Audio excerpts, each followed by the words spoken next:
Guys, welcome to the I Love CVille Show. It's Jerry Miller. It's good to be with you on, today is Wednesday. Yes, Wednesday on the I Love CVille Network. Love connecting with you guys through this platform. Love spotlighting influencers and entrepreneurs and politicians, folks that run charities, people that make the community better. I mean, that's the whole essence of this program and this platform, the best of Charlottesville, Virginia. We have an entrepreneur extraordinaire in Hanna Dobbels that is going to join us on the program in a matter of moments.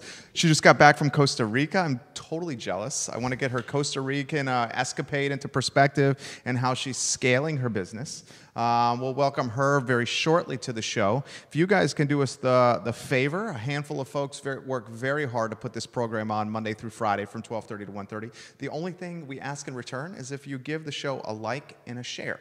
If you give the show a like and a share on whatever Facebook page you're watching, it puts our guests and the show in more amplified or enhanced spotlight. Like and share. We'll thank some of the fine folks that make the program possible. First, Intrastate Pest and Service Companies. We are so proud to be their advertising agency of record. I don't know if you realize this, but this business started in 1969 with the first generation. It is now 4 generations strong. Gen 1 was one man in one truck. He went to a home, serviced the business, serviced the home, and then he would head to a phone booth after the first home was done. And from a phone booth, he would call his second customer and said, "Hey, may I come service your home now?" Now, 4 generations strong, the headquarters right around the corner from Bodo's Bagels, an office in Richmond, an office in the Shenandoah Valley, a Commonwealth-wide footprint, and employing, I'd say, about 100 people out of the Charlottesville office. And from my standpoint, that is big time. That is absolutely big time. I want to give some love to another one of our clients, the good doctor, Scotty Wagner, Dr. Scott Wagner, Scott Wagner Chiropractic and Sports Medicine, physical therapy, chiropractic care, sports medicine, changing people's lives. Who's got your back? Dr. Wagner's got your back. One of my favorite taglines, not because we came up with it, but because he undoubtedly is changing people's lives at Scott Wagner Chiropractic and Sports Medicine.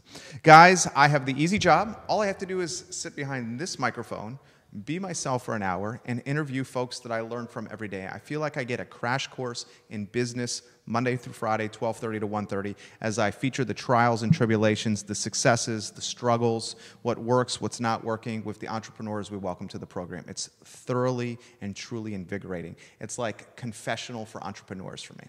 Harris Tolber, Judah Wickower, and Lauren Linsky have the difficult jobs. They keep me on track, and that is no easy task. ADHD out of the wazoo. Okay, so if they're keeping me on track, they're doing something well. Harris Tolber, I'd like for you to go to the studio cam and welcome someone who undoubtedly is making the show look better, and Hanna Dobbels to the program. First, I want to say hello and thank you for coming on the show. Thank you so much for having me. It's a pleasure. It's an absolute pleasure. Before we get into the business and the trials and the tribulations, we start with the first question. The same first question. We'll turn this into a sizzle reel. And it's essentially like the flip book of your life, your birth story, passions, hobbies, interests, how you got to Charlottesville, what you love about Charlottesville, who you are as a woman. Before we talk who you are as a businesswoman, the show is yours. Sweet. That sounds amazing. Wow, where to start? I would say we're going to start at Outward Bound. Okay. I love it. And I used to work for a company. It's an outdoor company called Outward Bound Leadership School. Uh-huh. And right after I graduated from college, I was like, I'm going to go to med school. I think this is a great idea for my life. And all of a sudden, I didn't. And my parents were like, okay, this is fine. This is fine. What are you going to do with your life? And so I joined this company called Outward Bound Leadership School. They help adjudicated at-risk youth. So you get court ordered to go on a 30 to 50-day canoe course or backpacking course or something like that. And we were there as wilderness instructors to help them figure out life. So we taught them things like rules for fair fighting or how to manage finances or whatever it might be. Very different from going back to medical school or any other choice that I could have made, but I did it because it was different, and I've never slept a day outside in my life. Really? So when I got to Outward Bound, I was like, this is fine. I can do this. And I just took every day at a time and learned. And what I learned was not so much how to construct wilderness courses, but I learned more about myself and how I came across other people. So every day they give you a little bit of feedback. They give you positive and constructive every single day about how you showed up as an instructor. Okay. And that was one of the most eye-opening things in my life, like getting feedback every single day on these courses. So I led I think a total of 8 courses, and they ranged from 7 days to 30 days outside. So you would live on canoes, you would backpack the Blue Ridge Mountains, whatever it might be, and I loved it. Absolutely loved it. I stayed there for about 4 years, not full-time, but kind of part-time and full-time, because on one of the trips, I was portaging a canoe, which means you have the canoe on your shoulders, and I was walking. And a student, I say accidentally, we don't know, it's fine. They hit my canoe and I fell down off like a small little cliff and like shredded whatever was in my back. Like I couldn't walk. And the worst part, I laugh at it now, is we're in the middle of nowhere on a canoe. And so they evacuated me on a canoe. Get out. And if you ever want to like experience the slowest excruciating pain, you're like, paddle faster, please, for the love of God. They're just like, we got you, Hanna, we got you. And I ended up tearing a whole bunch of muscles that I had no idea. So I decided to get out of the wilderness scene and go into an indoor scene, and was in physical therapy for a really long time. And that's when I discovered barre classes. So I knew about barre. I used to take barre classes, but I never really thought of it as a way to work out, because I was used to running and lifting and doing really hard things with my body. And barre popped up, and I decided to go in. There was a studio in DC, and I fell in love with it. I went every day. It was the same workout as what my physical therapist was having me do. And in my head, I was like, I like this. This is awesome. I want more. And so I asked to be an instructor, and oddly enough, I was turned down as an instructor. They're like, no, we don't think that you're any good. So I was like, okay, this is fine. So I had to decide, do I continue to take classes even though I really wanted to be an instructor, or do I find a different way? So I found another studio in Old Town Alexandria by the name of Barre Tech. It was awesome. It's no longer there anymore, but it was my pride and joy, and started learning how to teach barre, because the lady who owned it was all about just training people who had a passion for that type of fitness modality. So I trained with her for a good long while and loved it. I didn't love the area that I was at, and so in the back of my head, every class I did, I was like, I can do this differently. I want to do it differently. How can I do it differently? And I remember complaining to my brother-in-law, like, I just want to do something different, and I want to do it better, but I don't know how. And at one point, he was like, Hanna, you have to stop complaining and just do it yourself. That's awesome. And I was like, oh my gosh, like, okay, I guess I have to do this. So I spent a couple months building a brand and figuring out, what do I want my logo to look like? And in my head, I was like, as long as I have a website and a logo, I'm good, right? Like, that's a business, right? Business is going to come. Perfect. Right. And so I had signed a lot of non-competes in DC. And people asked me a lot about like, oh, why Charlottesville? Did you go to UVA? No, I didn't, which is why people are like, George Mason? Why didn't you? Yeah, George Mason. And I remember moving here, and people were like, did you go to UVA? And I was like, no. And they're like, oh, why are you here? And I'm like, this is totally fine. But I literally decided to come to Charlottesville because my boyfriend, now husband at the time, he went to UVA, and we came here for, I think, just like a friends get together, and I loved it.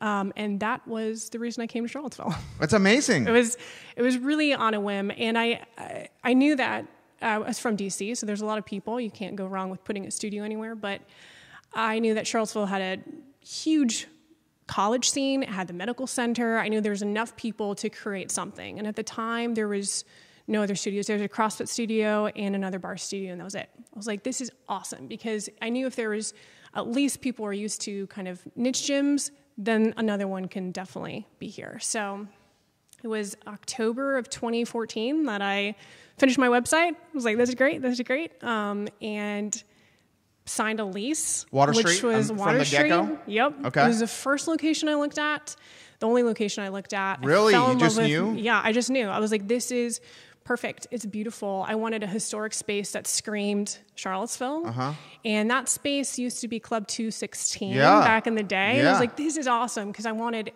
industrial lights. Like, I had the vision in my head. I knew exactly what colors I wanted on the walls. I knew like your space is feeling. dope. I love it. It's a beautiful space. Yeah. So I signed the lease, and I remember calling my boyfriend at the time. I was like, okay, I got the lease. And he was like, oh, wait, you're actually doing this? I was like, yeah, this is going to be great. How long this was is the real. lease? It was 5 years. Get out of town. You have so much courage. 5 years from the get-go? I was like, this is what I want to do. This is great. And I think it was just shrill willpower of like, nothing can go wrong. Of course. Like, this is beautiful. And I had so much momentum. And I spent like the next 2 months figuring out, okay, what do I want my training program to look like? Because barre is only as good as your instructors. Sure. So I wanted a solid, rock solid training program, which I ended up taking in front of a couple boards and getting it nationally certified, which is like, I want to make sure that I look legit, even though this is my first business ever, which I did. And so I had my first training. I posted on Craigslist looking for barre instructors, and I had a lot of people really respond to it. I mean, this is 5 years ago. I'm sure there's better ways now. I know there are better ways now, but yeah, it was great. I had my first audition for instructors February 9th, 2015. Okay. 4 years ago. Over 4 years ago. That was the teacher training. I'm sorry. Okay. It was in January. Okay. Yeah. Because I signed my lease. I found a contractor, Martin Horn. They were like, yeah, we can do this for you. No problem. They're big time. They're not cheap. Yeah. They're not cheap. Yeah. They do it right, though. At the time, they were building Violet Crown. Okay. And they're like, oh, yours is right next to Violet Crown. We can do this. No big deal. And I thought it was going to take, in my head, I was like, it's going to take 2 months. I have a little bit of time. 2 weeks. Stop it. 2 weeks. It took them 2 weeks. And I was like, okay, this is great. Pressure back on you. No worries. So it was 2 weeks. I was like, I need to get instructors, and I just need to open my doors, and I'll figure it out. And so I hosted the audition in January. It was actually January something, can't remember. And I had Sarah Weiland, who now owns my Chapel Hill studio. That's awesome. I had a whole bunch of really great people who are still in the fitness scene in Charlottesville, which is incredible to me. We all got together. I taught them a class, and they're like, we love this. We want to be a part of it. And so I hired them, and we did our first teacher training in February and opened doors. And I was like, this is, like, if anything goes wrong, I'll just learn from it and do it better tomorrow. And I would ask my instructors for feedback constantly. They're like, we don't have any feedback for you anymore. We're done with feedback. But I wanted it to just be a space that people felt welcome in. Love it. And that's how I opened. I love it. It's kind of a whirlwind tour of like, I had this idea. My boyfriend at the time didn't know that I was actually going to do the idea. Yeah. And I moved down. I was like, so when are you coming down here? He's like, I haven't even wrapped my head around the fact that you have a barre studio. That's amazing. It's like the quintessential entrepreneurial story. We go at 1,000 miles an hour. Yeah. Throw it against the wall if it sticks. Go in that direction. If it doesn't, do something else. Absolutely. And that's what I tell people is like, just start and try Just freaking do it. If it doesn't work, then you at least have learned something, and you'll at least learn how to do something better the next time. That's great advice. That is great advice. Let's sizzle reel that. Harris, start with my question about her birth story all the way through that answer. David Strange, welcome to the program. He's watching in North Carolina. Sarah Hill Buczynski is watching in Crozet. Andre Xavier, good friend of the program. Mitchell Behrens from Lampo, Prime 109. What's up, Mitchell? Good to see you at No Limit Smokehouse on the grand opening, Mitchell. Love you, homie. Jonathan Galasso, Tim Ryan, April Dent Ward, folks in D.C., Brittany Moore, Orange County's finest. Brittany Moore is watching right now. Wayne Hensley. 1,900 or so right now hearing your story. We're going to archive, of course, the story on ilovecville.com. I would like to throw, and what I'm really excited about is because, like, I have followed your brand so closely. Are you now completed with your MBA at Darden? Do you graduate in May? We graduate in the 19th of May. 19th which is of like May. A week, right? Yeah. This badass has an MBA from Darden. She's scaling her business and is in the process of, she's already doing it, franchising. She is doing another RevStream vertical through a native app where she's getting a rev share with a strategic partner, perhaps going into that space deeper with her own app. I'm going to say it with her own app. I think that's the next step for you. We'll see. Okay, not putting any pressure on you, not trying to screw any deals out here. This is what I want to throw to you here. When did you start realizing, like, oh my gosh, this like Charlottesville studio, how many square feet? Is it like 800 square feet? 1,300. Okay, so this 1,300 Half of square is admin. Yeah. So this like 1,300 square foot studio is like legit people are coming and paying a membership. I took one of your classes. It was hard. And like what I was really taken aback with your classes was like the sense of like solidarity and fellowship when the class was over. Like when the class was over, people were giving each other dap, they were giving each other five, and everyone was like, good work. We made it through the class. We feel better. You have that like euphoric high of like pushing yourself to a limit and like knowing you went as far as you could and you didn't back down or crumble and you kind of looked at adversity in the eye and you overcame it. And you do like a really good job of inspiring people and bringing that out of them. Thank you. When did you realize that this studio was like, this is a freaking business? I would say probably the second year. Okay. The first year was me teaching a lot of classes and figuring out a lot of like the day-to-day stuff. Okay. And I think that's really important. As a business owner, you don't sleep for maybe your first year, and that's okay. I wanted to make sure that the business was running. It's your baby. Yeah. Yeah.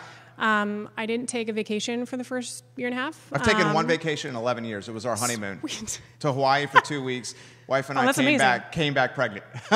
So now I have two babies. We have the business is the baby. That is our one income livelihood. And Trey, who right now is 13 months old, and hopefully he's balancing the company checkbook right now. Trey at 13 months. Sorry, I don't mean to interrupt. You go ahead. You go ahead. I would say second year. And I say that because it was, I think it was the fourth round of teacher training that I had. And I had this like, I love creating beautiful manuals and figuring out how can I get people to learn better and easier and faster. And this new edition of my training manual, I just felt like I nailed it.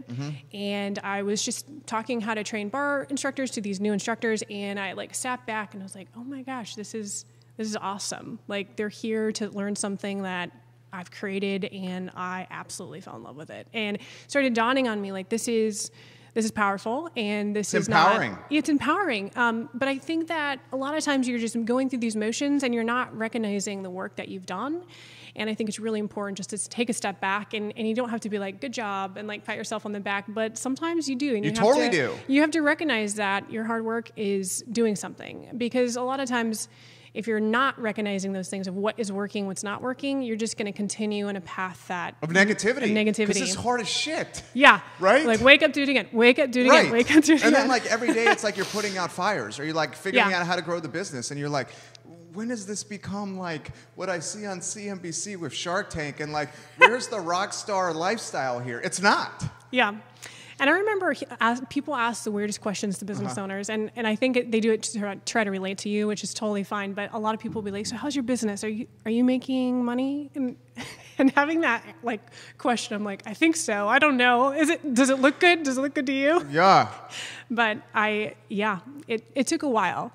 And I actually had one of my instructors, Monica, she came up to me after the second year, and she was like, so I want a studio in Crozet. Okay. I was like, oh, okay. Great. And so I quickly had to figure out, how do I take one studio and replicate it? Yeah. And so I spent a lot of time with her looking for a location, and then also trying to figure out how do I even manage this?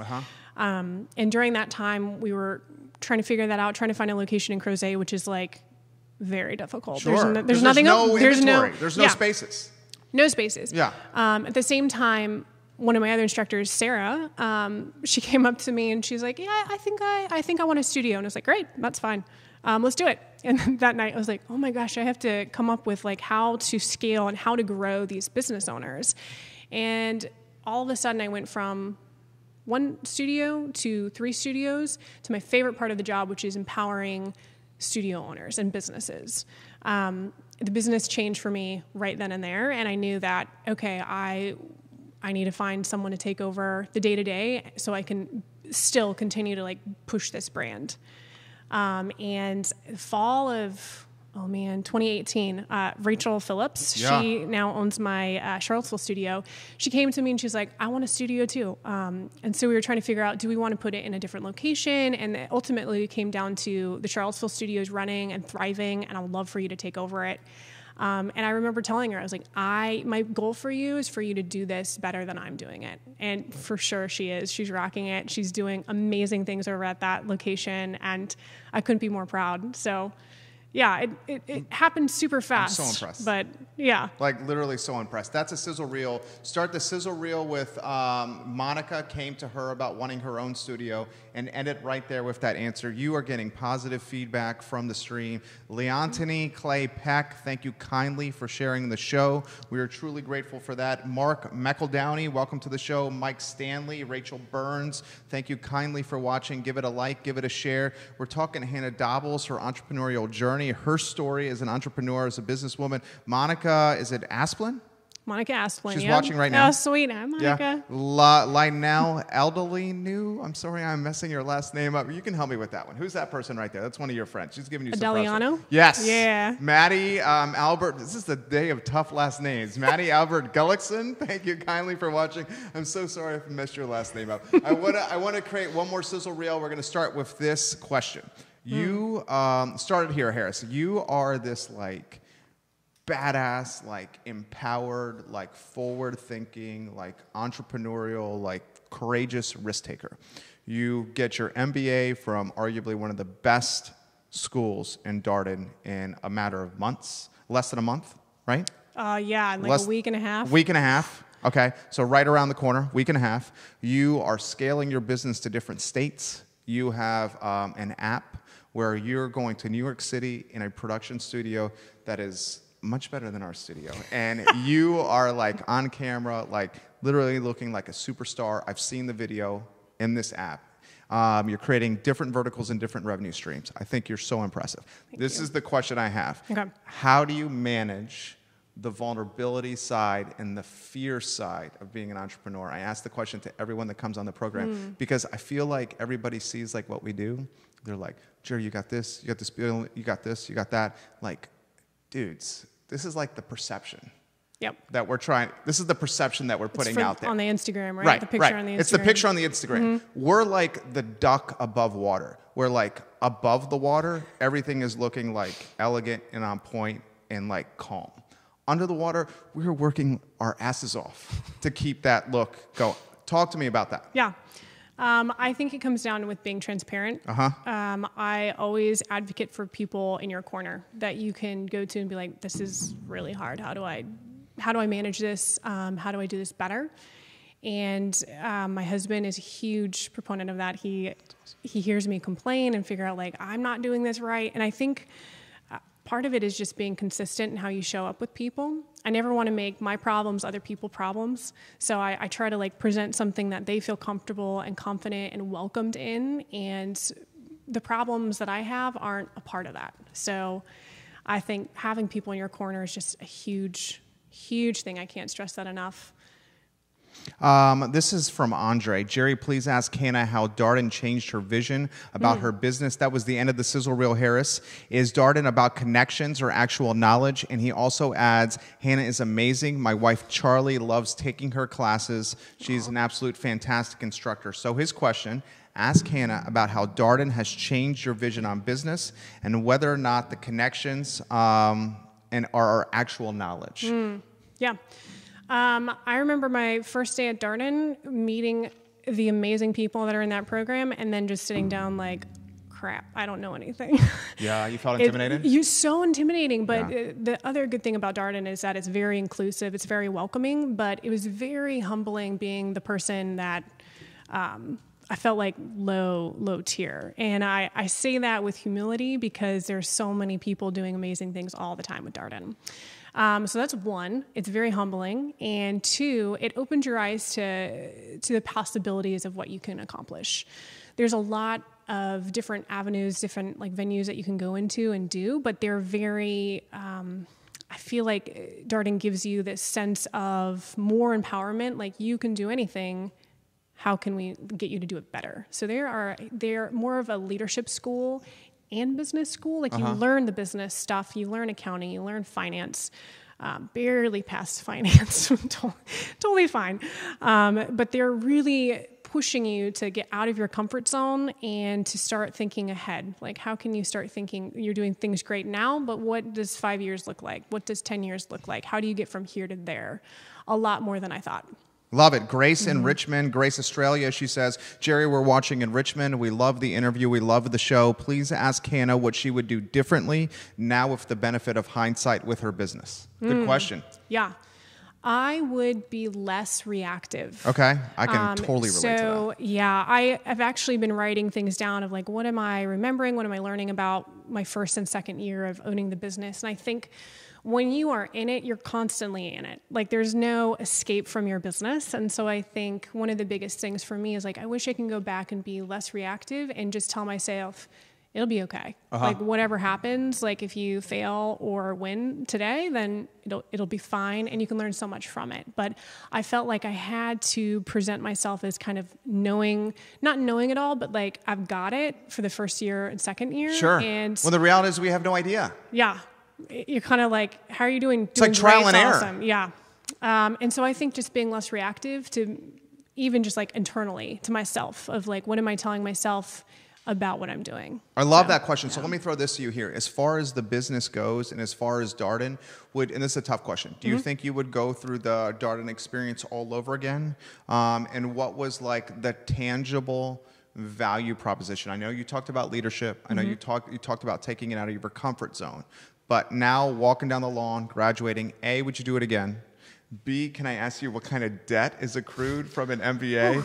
And C, what is the actual tangible value proposition that you're walking with? Yeah, those are because you have an MBA, but you're an entrepreneur. So it's not like you're taking this MBA to then go back to like Blackstone, the hedge fund, to go from like a senior analyst to a managing director. And part of the criteria to go to managing director is to have an MBA. Yeah. Right? Because you're always going to be an entrepreneur, aren't you? Yeah. Okay. When I first started Darden, I was like, maybe I can like not be an entrepreneur and do something different. And then quickly it was like, oh, no, can't happen. That's not who you are. Constantly, like my mind is like, let's do this differently. Okay, so I think being an entrepreneur and going to Darden is a good skill set because it helps bookend your experience. Okay. And it also helps you give a way of thought to the things that are happening in your life and to business problems, propositions. It helps you think a little bit more clearly on what is happening. It also gives you insight into all the different parts of your business, like operations, reading all my classes that I took, totally fine, finance, accounting, all those different things. Darden is a price tag. Can I ask? Yeah, it's I think I'm paying $154,000. Damn, son. $154K? Yeah. Damn. It's a lot. A lot of businesses will, so you have to write out like, is your business sponsoring you? And it's like, absolutely. I am my business. You are I'm sponsoring myself to go right. to Darden. I worked for the iLab for a few summers, which is Darden's entrepreneurial like think tank. Sure. And that was awesome because I'm able to help other businesses figure out what they can do better and what they need to look for in starting their business. So that was super helpful. I didn't do that while I was in Darden. I did that before. The biggest tangible thing that I can take from my Darden experience is, and they say this all the time, but it's the network. It's the people that are pretty much in your corner saying like, Hanna, you're doing great. How can we help you? Have you thought of this? They ask all the hard questions, even as an entrepreneur, to help you push forward. And I think that is so valuable. Like you're surrounded with people that are smarter than you, that have way more like different skill sets that can help influence where you're going to go. And I think that's Was huge. it like the personal challenge? Ian Glomsky is watching right now. Ian, I'm going to do this for you, baby. He's the founder of Vitae Spirits, the distillery. Ian, I got it right here in the Wall of Fame. This is going to go on the Wall of Fame in a matter of moments. We love you, Ian. I'm going to put this back. Check out Vitae Spirits, please. A locally owned and operated distillery. I'm going to throw this to you. Why was it like, so you remind, like, I feel like we have a lot of similarities, and you're like constantly up for a challenge. You see opportunity probably everywhere you look. Jack of all trades, master of none. We probably have to manage that ourselves constantly. We love working on like the big picture things. I don't know if this is you, but sometimes like the minutia bores the shit out of us. At least it does for me. And like I love the vision piece. I love dictating where the business is going to go. I love taking strategic risks. I love having a team like help us get to those strategic risks. This is the question I have for you. With Darden and going down that road, knowing you were always going to be an entrepreneur, was it the personal challenge where you're going to be like, I know I can do this. I am up for this challenge. Like, I want to prove it to myself? Is that what it was? It was a huge part of it. Yeah. Yeah. And I think that so I'm big on education and getting the credentials to say, like, I've done this and this is why personal justification. Yeah. And I felt like, okay, my background is super nonlinear and it's kind of hodgepodge, but I wanted to be able to say, no, I'm good at business because of these reasons. And I think that is huge. I constantly tell people, you don't have to go to Darden. You can read books, right. You can do whatever, but I wanted other people to push me in ways that I hadn't even thought about. And I'm really glad that I did. I wouldn't do it again, but I would definitely, if I was making that decision, I would still go. I love it. I love it. Now, talk to us about scaling the business. Now, obviously, the scale of the business is tied to good people, and it sounds like good people were like legitimately like knocking on your door saying, I want to open a studio. Yep. And I think that's a testament to the brand you created, because the brand is on her shirt. Go to the one shot with her on her shirt. The brand, I love the cleanliness of the brand. I love like the look of the brand. I love the sophistication of the brand. I love the look of the space. I love how you said in the beginning you were building like these manuals or these like processes and you were documenting, because you probably, whether you knew it in real time or not, I'm sure you did because you have vision, you knew you probably wanted to scale, and you knew if you were documenting in real time it would help you scale. When people start knocking on the door and they're like, I want to do this myself, I'm going to pay you money to do this. I mean, when the transaction of money happens, that like makes it like even another degree of real. It's like, because then it's like the proof of performance. You have to deliver. Talk to us about that, the pressure you felt, what was going through your mind on scaling, the proof of performance, the support that you have to offer to the franchisees, the licensees, all the above. Yeah. That's incredibly true, because I feel like when you say that you can do something, you better back it up. Sure. And you need to be their advocate. And so with my franchisees, with my licenses, I wanted to make sure that their questions were answered. And I took a long time developing an operations manual, a brand manual, a lot of different things of like every question that they can possibly ask would be in these manuals. I didn't want people to go through the same thing as I did, developing a brand and kind of working as hard as the first year of this first brand. Part of owning a franchise, I think, is being an advocate for your franchisees.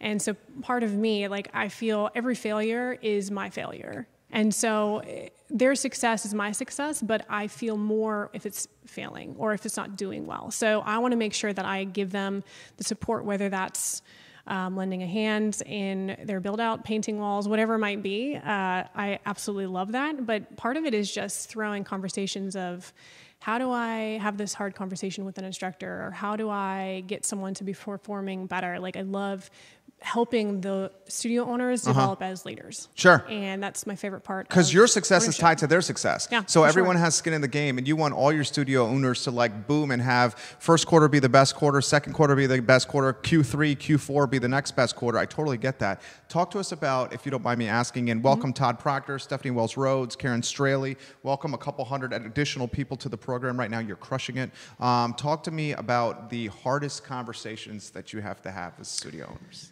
With studio owners? Yeah.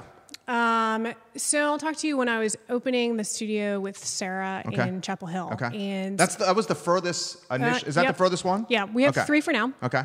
Maybe more coming soon. Okay. Fine. Are you gonna give us a scoop here?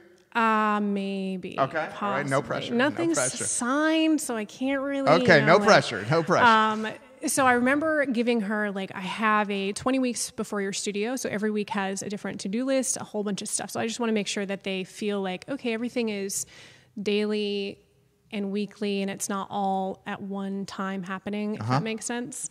And I just was starting to get like less and less communication with Sarah as time was going on. I was like, oh, our studio's opening really soon. Like, we need to get these things done. And she comes to me on the phone. She's like, Hanna, I can't work like this. Like, you're being demanding. And Were you micromanaging? I was micromanaging. Yeah, I do that too. Oh my gosh, this is like the one thing I hate in my life is being micromanaged. I know. And it was like a shot to the heart. Right. And this was a super hard conversation. So I took some time.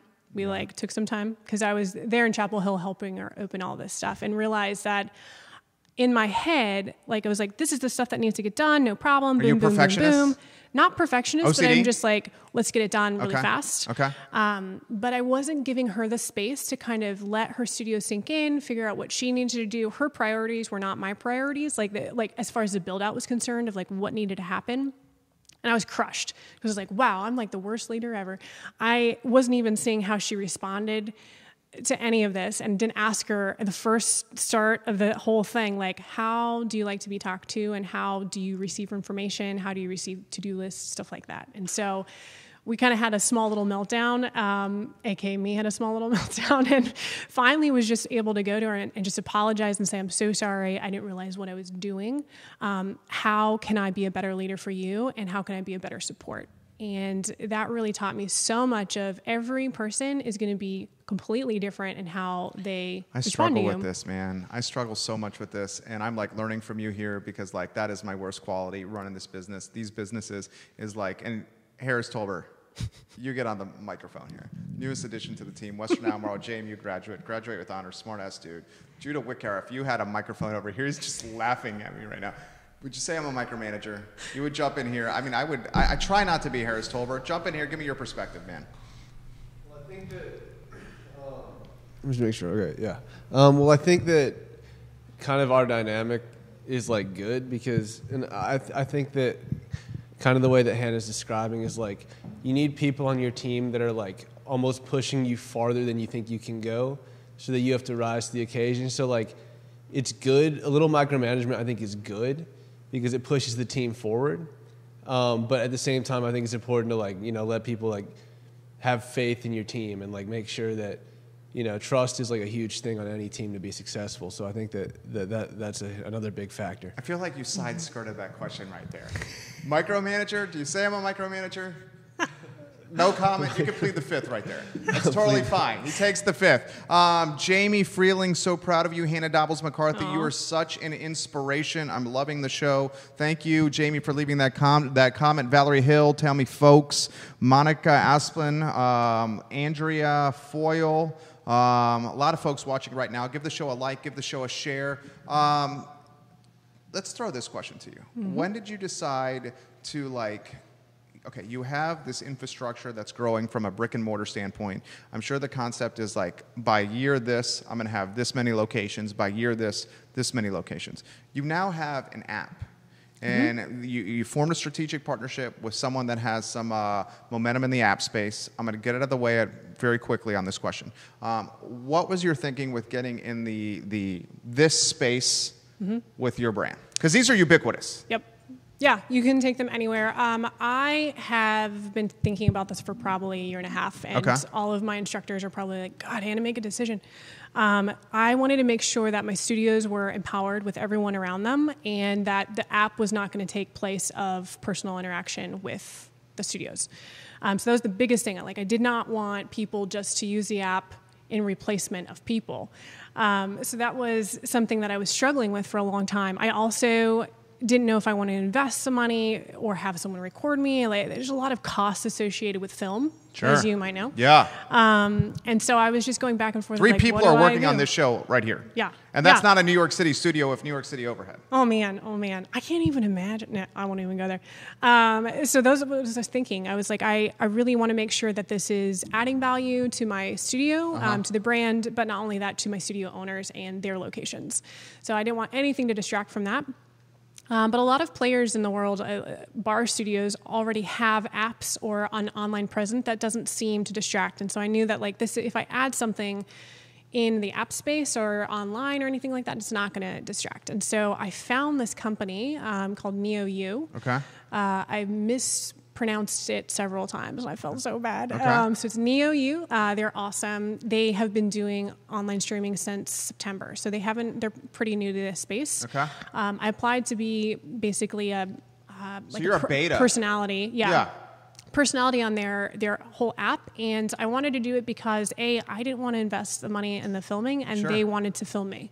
And I also didn't want to invest money if I hated being filmed. Like, what if I suck at being on camera? But you wouldn't though, right? I know, like, in the back of my head, I'm like, this is so cool. This is what I want to do. But I also just didn't want to risk it. There's like, for some reason, I just didn't want to put all that effort into something that wasn't going to fizzle out. Right. Also, the fitness You space. hedged.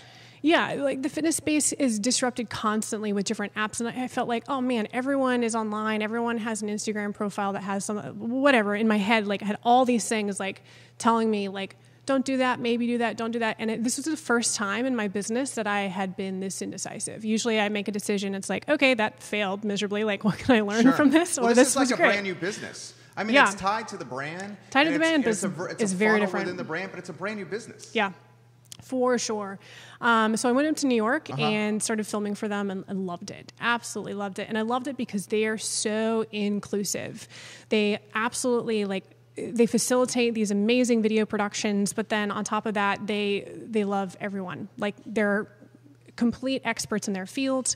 They know what they're doing, and they're an advocate for other businesses.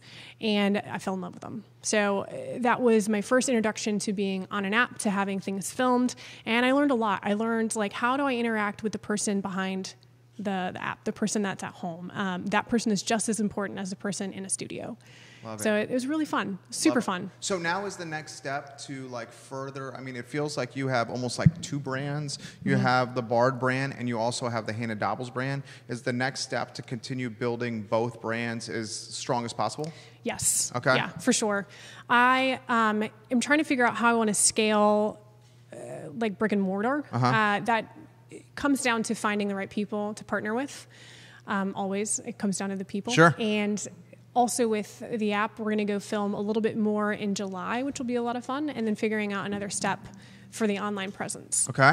Now, how about the personal brand here? I mean, are you more comfortable now being in front? Like, so a lot of the, we work with early stage businesses, mid-cap businesses, $15 million businesses. And a lot of the early stage businesses that come in here, the entrepreneurs come into market, they're like, Jerry, I don't want to be that entrepreneur that is on Instagram or Facebook in front of the camera all the time talking about my business. And I'm like, well, you need to get over that really quickly. And they're like, I am uncertain about updating my Facebook status or my work employment status to me starting this business because what if it doesn't work? Well, you got to get over that really quickly too. So the question I have for you is like advice you offer to the folks and your personal take about now being like the face of the business and having to get in front of the camera more, how you manage that, and like the confidence that you're gaining from it, how it's coming into other aspects of your life and business, just being the face of the franchise or the face of the brand. Yeah. I think part of it is, and this sounds cliche, but like being confident and knowing that you have a huge ability in front of you to create opportunities for others. Right. And That's how I feel. Yeah. I feel so empowered knowing that, okay, maybe I'm the face of the brand, but the people behind the brand are the ones moving and grooving, and I am a huge advocate for them. So as much as this brand moves forward, that means that the people who are involved with it Are also moving forward. Yeah. And that's, I think if you are able to switch your mentality of like, oh, I don't want to be in front of camera, but using this like back of like, no, I am an advocate for the people that work and hustle really hard. That will change your perspective. I totally feel the same way. Welcome to the show, Dave Warwick, Stephanie Wells Rhodes. Hello, Charlie Ann Xavier. Thank you for joining us on the program. What's up, Todd Proctor? Give it a like, give it a share. Any channel you're watching, 7 channels across the I Love CVille network. Jeremy Stanwyck in D.C. We have Bill Granford in Philly. Michael Jameson is watching right now outside Nashville. Rob Lawson, thank you kindly for watching. Give it a like, give it a share. That's how I feel. I feel like not everybody, and just spitballing with you, not everybody is born with vision or a willingness to put our business is 11 years old in May. When I started this business, put the life savings on the line. At that time, 11 years ago, it was $32,000. Literally, put it on the line, and 7 months in, had no clients. And I was going to the Panagarden Buffet on Emmett Street with Ziploc bags, and when the ladies were not looking, I was scraping food off the plate, putting into Ziploc bags, and that was my food for myself and my dog for 2 to 3 days. And when I didn't want Chinese food, I was lifting up seat cushions at like Tom Daly's house or Shannon Maranzano's house and finding like change to eat a double cheeseburger from McDonald's because it was rich in protein and it would fill you up for a day. And where I'm going with this is eventually one client, we did well by them, they told another client told 2 other clients, and now we have, a building, we have this, we have et cetera, et cetera. Where I'm going with this is not everyone is willing to take ridiculous risk And if we are willing to take ridiculous risk and we have the vision to do it and maybe the blinders to like forget all the fear and what could go wrong, because 80% of small businesses fail in their first 3 years. I mean, I feel like the benefit that coincides with that is the folks that are around you that you trust are going to hop on the ride. And if they trust you, Harris is a good example. You could be going, you know, years with these folks. Judah's buying a place himself. I mean, I love what you just said there. Talk to me more about that. Yeah, I think it comes down to there's two ways you can fail. You can fail by going through it, getting to the end, and realizing that's a complete failure. I think that's one way. But you can also fail by going through it and cutting yourself off early. I think the ways that you succeed are either never starting in the first place. I think that is still successful because you know your limits and you know what you're going to do and what you're not going to do. The other way you can succeed is surviving that dip of all the crap that goes into business ownership or entrepreneurship or whatever it might be. And that's kind of what I've been talking to a lot with people around me of like, just either don't start and move forward and move on, or keep going through it and know ahead of time that it's going to be really hard, but it's worth it. And I think that the people that are business owners or CEOs that do it well are able to kind of put their blinders on and move forward, knowing that this is not the rest of my time here. This is just a small little portion of my business life, and eventually you're going to move it to the top. The people at the top, they're scarce. A lot of people are quitting before it, and so the people that are kind of succeeding and CEOs or whatever you call them, they're creating value because it is so scarce. So I think that's a big thing to keep in mind is either just don't start or know all the things that are going to come your way. They're going to throw you against the rocks. They're going to bash you a little bit, but you're going to learn so much from it. And if you are going to push yourself to the other side, you're gonna make it. I love that answer. Start with my commentary all the way through that answer right there for Sizzle Reel. Jay Wyatt, what's up, big man in Keswick? Thank you for watching. Dave Warwick from 3 Notch, the Brewmaster, is giving you props. We love you, Hannah, your 3 Notch family. Love what you're doing. Missy Galden Kent, realtor extraordinaire. Thank you for joining us on the program. Justin Tooley, thank you for joining us on the program. Give the show a like, give it a share. I mean, I feel like what you're saying is like, and I totally agree with you. It's like you're gonna go 2 steps forward and 1 step back every day. And it's like, as long as you're going 2 steps forward, and some days you're not going to go 2 steps forward. Some days it might be 1 step forward and 3 steps back. But if on a consistent standpoint, you go 2 steps forward and 1 step back each day, you're still going forward. And another thing like I try to do is like, that entrepreneurship is like such a roller coaster ride of highs and lows. But like when I'm feeling like on an epic high or like an epic low, whether it's like, we got this great account, or we just bought this spot in this downtown, or we lost this fucking great account, okay? It's like, or my spot is not rented, and I need it to help cover the mortgage. What am I gonna do? I feel like in the moment, and my wife helps me with that, and she's watching now, is like the highs, the highs are not as high as you think, and the bad is not as bad as you think. You know, throw that to me about 2 steps forward, 1 step back, just maintaining that consistent mindset through trials and tribulations. I think it kind of goes back to what we were talking about of not being reactive. And I think owning other studios and helping other leaders for the Crozet studio, Chapel Hill studio, and Charlottesville studio is being able to help them through their highs and lows have helped me like figure out like, oh, your balance. There's a balance here. And being able to take a huge step back of like, wow, I used to think this was the end or like the beginning of something amazing. And it was just so up and down. Helping other people reach their potential and their best has helped me find balance of my own. Because you're able to distinguish, okay, like, does this require the reaction that you're giving it? Probably yes or no. And I'm not kind of telling people don't have the emotions that come with it because it's a roller coaster ride for sure. But giving back to other people, I think, helps find balance. I feel like we have to throw this out there, guys. I still take the trash out. Like I still clean the toilets over here in the back of the building. Okay, I mean it's not glamorous all the time. Nikki, who we have a lot of respect for, just gave you some props. Nikki Foyle. Oh, yeah. Is that right? Yeah. Last name? Yeah. Yeah. Thank you for watching, Nikki. Julia James, thank you kindly for watching. We have a Commonwealth-wide footprint right now. You have a lot of folks buzzing in Chapel Hill, where one of your locations are. Let me throw this to you here. And we are 56 minutes in, so you're absolutely crushing it. Would you do it again? If you were in D.C., You're like, my back is shredded from that canoe accident on Outward Bound. You're doing barre to like get your core strong, get your back strong. I have L4, L5 issues, so I totally understand the concept of getting your back strong. You're doing this, you're like, you start falling in love with what is exercise and a hobby for a lot of people. You go the about 360 degree or 180 degree different direction. You're like, I'm going to turn this into my business. And not only my business, my lifestyle. If you knew what you knew now and you were in DC, would you do it all over again? Absolutely. Yeah? No question. Love it. Love it. Why? Passion your profession? Never work a day in your life? It's not even that. It's like if I wasn't doing this, I have no clue what I would be doing. And I think I try never to a 9 to 5 things. sit at the table, sit at the desk, girl? I might. Yeah. You never know. Yeah. That could be a challenge, new challenge that I haven't done challenge before. for me. I think for me, it's what brings me joy is barre, yes, but it's the people that I get to interact with from it. And I think knowing even like the highs and lows of the people that I've come across, I would totally do it again. Absolutely. I love that. How about let's give some props to. I'm going to say I try to give props to my better half. I don't want to say, we'll say your better half, your partner in crime. Oh, yeah. Okay? It ain't easy Oh. for the significant other. I mean, like, No. other folks just leave it at work. This Yeah. is our life. It's not like, it's like our lifestyle. This business, I Love CVille, V&V Brands, this is my son, my other son. Yep.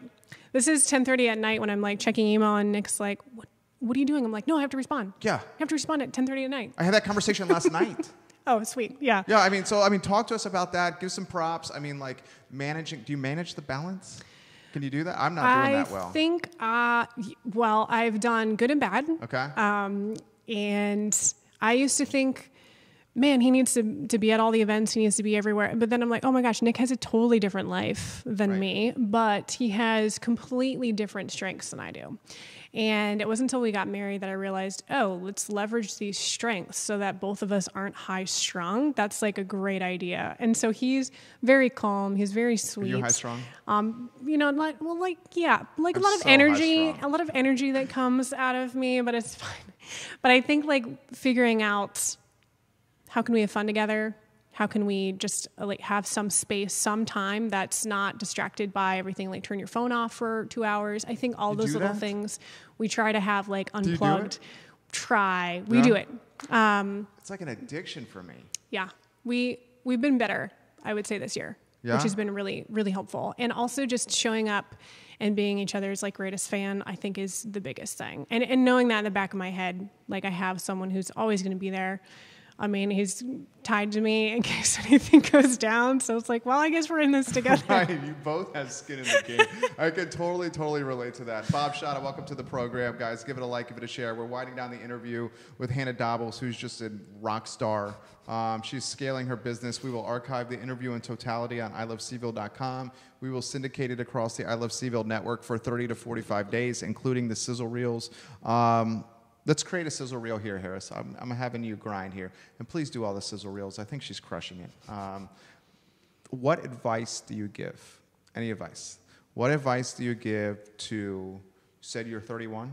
Mm-hmm. And the business is how old? 5 years. Okay, so what advice do you give to like 25-year-old Hannah or 25-year-old Jerry who's like, I am tired of what I'm doing and I want to start a business and I want to like give it a go because if I don't, I'm going to regret. I'm going to have regrets, and the last thing I want is regrets. Yeah. I think that is your answer. Yeah. I think looking at your life as, this sounds morbid, but like, what is your eulogy? Like, what are things that people are saying? Yeah, your legacy. What are the things that people are saying about the interactions, the wake that you leave, the impact that you've given the people around you? And I think it's totally okay to struggle and be miserable with what you're doing if you're still at the same time saying, what will bring me joy and am I willing to change? I think the am I willing to change is the biggest thing, because if you're not, then you have to find a way to cope with what you're doing or find joy in what you're doing. But if you're not, how are you going to change? Love that. Sizzle reel right there. That's the last one. Thank you, Harris Tolber. I appreciate you. Harris, I'm going to bring you on camera shortly and ask you what you learned about today's interview. Before we do that, the old wall of fame back here, the shelf of fame that has growing. Harris, we're going to slowly run out of space. So we're going to figure out a problem. Maybe we create some shelves on the other side of the TV. I'll leave that up to you, sir. I'm not trying to micromanage, sorry. We're going to add this fantastic water bottle. Yeah. Yep. Water bottle. I love the texture of it. Yeah, it's like silicone. It's really nice. Yeah, so it doesn't slip. We're going to add this to the Wall of Fame. I'm going to give her prime placement right here. Sweet. Sweet. And we're going to take, let's see, you know what? Let's go Callie Garrett. Callie Garrett CD. She came on and played music. I saw that. Yeah? Fantastic. She was amazing. Oh my gosh. I loved it. Yeah, she and the highlight of Callie Garrett, if you go on the One Shot, Harris, this is her CD. We're going to welcome back on the show. She's going through some tough times in her life as a mom of 2 with some divorce and looking for a fresh start. And Hannah, she was like so vulnerable on the show, like legitimately like talking about it so openly. And she said in the beginning it was not easy for her, but now it's like therapeutic. And she uses these like raw and real and like the adversity as like the baseline for her lyrics. And like when she was singing, I was like, this is amazing. That's awesome. Yeah. Yeah, I like totally respect, you know, an artist, a singer-songwriter, an entrepreneur that is like willing to put like everything on the line and be like, I'm vulnerable. This could not work. I'm scared, but at the same time, I'm going to do it. Yeah. If you're not going to do it, then will people remember? Right. That's a very good say. So Callie Garrett, someone give her some props. Tag her in the stream right there. We love you. You're welcome anytime, as is Hannah. We're going to welcome Harris on the show. Willie Broadus, hello. Harris Tolbert, my friend, my amigo, my pal, my chum, my homie. What did you learn today from Hanna Dobbels?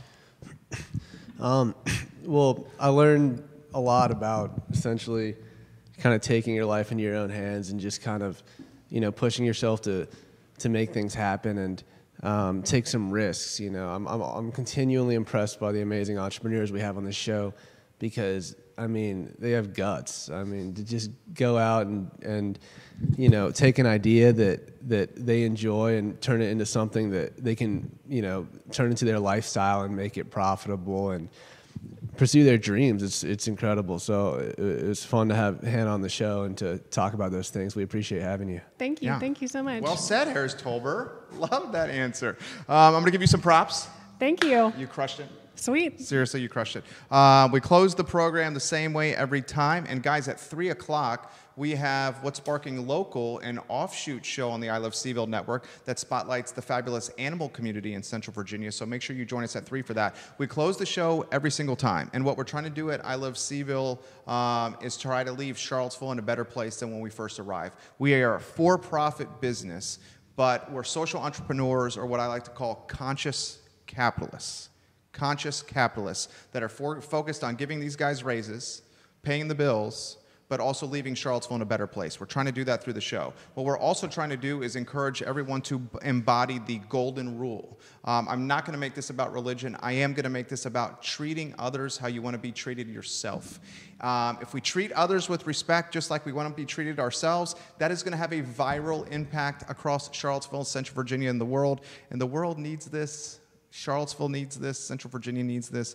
Treat others like you want to be treated yourself. I'm Jerry Miller for Hanna Dobbels, for Harris Tolbert, for Judah Woodcower, for Lauren Linsky.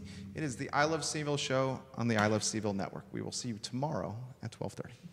Good work. Yay! That was awesome. I want to give you a hug. Good to see you. Good work. Thank you so much. Our pleasure. That was fun. We have one more thing. We got to get the cover photo for the podcast and the interview. H, you want to do that?